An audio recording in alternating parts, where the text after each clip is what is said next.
Gusto mo ba manirahan dito sa Imus, Cavite? Just around 20 to 30 minutes away from MOA, Makati, and Airport. And ang kagandahan dito, ito ay one-hour bus lang from PITX via Cavitex. Alam mo ba marami kang choices dito? Kaya kung ang preferred mo ay townhouse with car garage and complete turnover, meron po tayo dito si Audrey as a townhouse, Cheska Model Unit, Gabi Model Unit, pero kung gusto mo ay single attached with car garage and complete turnover, meron naman po tayo dito Felicity as Model Unit, Bea Model Unit, and Era Model Unit. At kung ang pinakagusto mo ay single attached, complete turnover, and of course with car garage, meron naman po tayo si Dana as Model Unit. Excited ka na ba sa maging future home mo? Tara, house tour kita! Hi, I'm Manilyn Garrido, your trusted real estate salesperson from Dream House CLT. Magandang araw mga Dream House! Another house tour naman tayo dito sa Parks Bell Residences na located lang po dito sa Barangay Alapan, Imus, Cavite. For today's house tour guys, ipakilala ko sa inyo isa sa mga property Cheska Model Unit na meron po siyang lot area na 44 square meter where the floor area is 36 square meter. And since ito ay townhouse, complete turnover na provision for 2 bedrooms, 1 toilet and bath, and may space for car garage. Again guys, let's start our house tour today. Okay guys, townhouse, so kung nakikita nyo, this is the actual turnover. So upon turnover, ito na po yung actual exterior ng maging property. For the inner unit guys, which is a lot area of 44 square meter, ang property line mo is hanggang dito. So since ito yung inner unit, hanggang dito. So pag sinabi natin end unit, which is a lot area of 66 square meter, so meron ka pa ditong exit lot. So ito yung maging end unit mo, which is 66 square meter. Now check naman natin dito sa likod. So pakita ko lang po sa inyo the property line of dito sa likod. So again, kung napapansin nyo, ang lawak, very spacious pa guys. So imagine, this is your likod ng property mo. So ito yun, a total of 66 square meter, kasama na po dito. So that's your part of your property as a end unit. Pag sinabing inner unit, dito lang po siya. So again guys, balik tayo sa harap. Okay, so ang kagandahan nito guys, tong property na to, sobrang lapit sa lahat. Since around 20 to 30 minutes lang ay makapunta na kayo sa like MOA, Makati, and Airport. And 100 buys lang to via Cavitex to pupuntang PITX. So again guys, is sa actual turnover, this model unit na Cheska. So ang floor area nito guys, again, is 36 square meter. Take note, complete turnover. So it means, naka-tiles na po yung floor, fully painted na po yung walls hanggang pader. Naka-ready na po yung mga outlets. And ang kagandahan, ang isa sa nakakagandahan dito guys, marami po siyang bintana, which is the steel casement window type.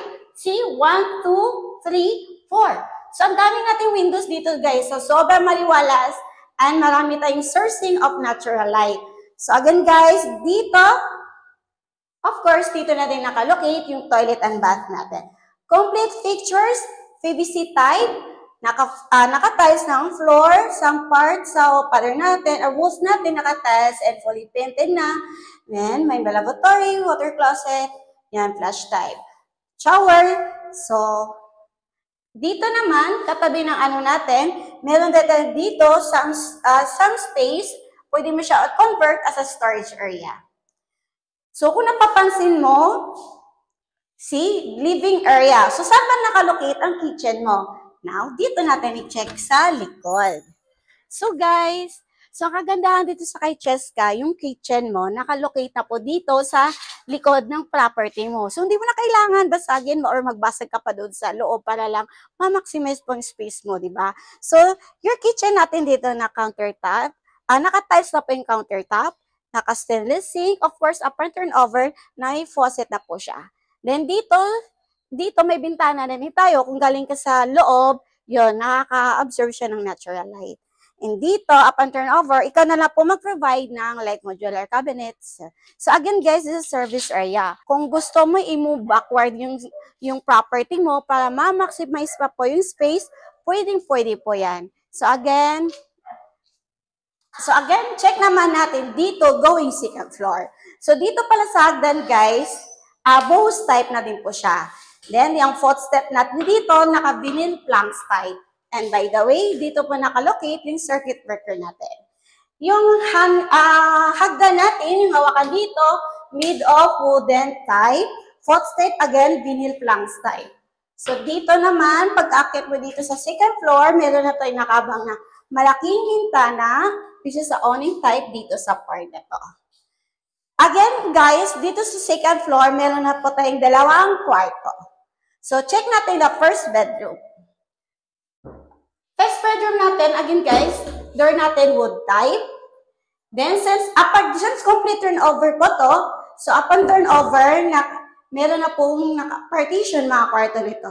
Then, ang partition made natin is Hardiflex. So, again guys, the floor natin is vinyl planks type. Fully painted na po yung walls hanggang ceiling. May mga bintana na po tayo. And naka-ready na po yung mga circuit. Yung mga outlet. So, dito naman as our second bedroom. So, ito yung second bedroom, mas maliit lang po to siya. So, yung first bedroom na pinakita ko po sa inyo, possible yun ang maging master bedroom nyo. So, again guys, vinyl planks type, fully painted hanggang sa ceiling. May mga bintana din po tayo and complete natin mga circuits. So, again guys, this is the actual turnover of Chescam model unit here in Parksville Residences. Now, ipakita ko naman sa inyo the model dress-up unit. Hey guys, okay, pakita ko naman sa inyo yung model dress-up unit. Again, this is the model dress-up unit, your car garage. So, let's go inside. By the way guys, yung main door natin is made of steel door type guys ha. So, again, this is the model dress-up unit, your living area, dining area.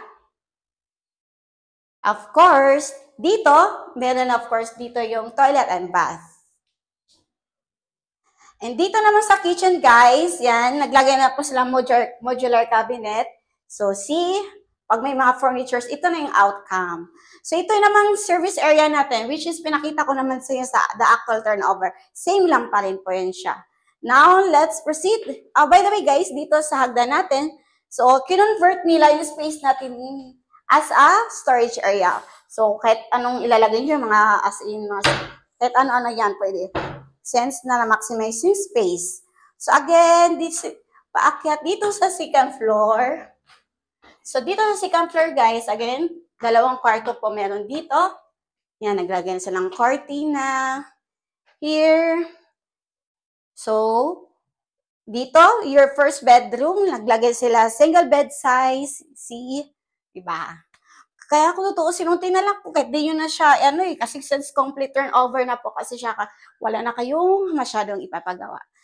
And dito, maybe is your master bedroom. So, dito naman, minaximize pa nila yung space. Kung napapansin niyo, mas lumuwag, di ba? Kasi, dito, itong part kasi dun sa baba, hagdan to eh.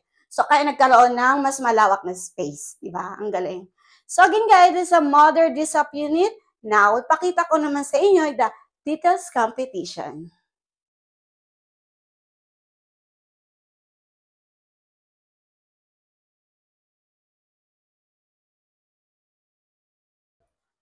Gustong-gusto mo na ba magkaroon ng property dito sa Parksville Residences? Visit nyo na po ako guys para ma-assist ko po kayo from the site viewing, reservation hanggang pagka-turnover ng unit nyo. Again, I'm Manilyn Garrido, your trusted real estate salesperson from Dream House Realty.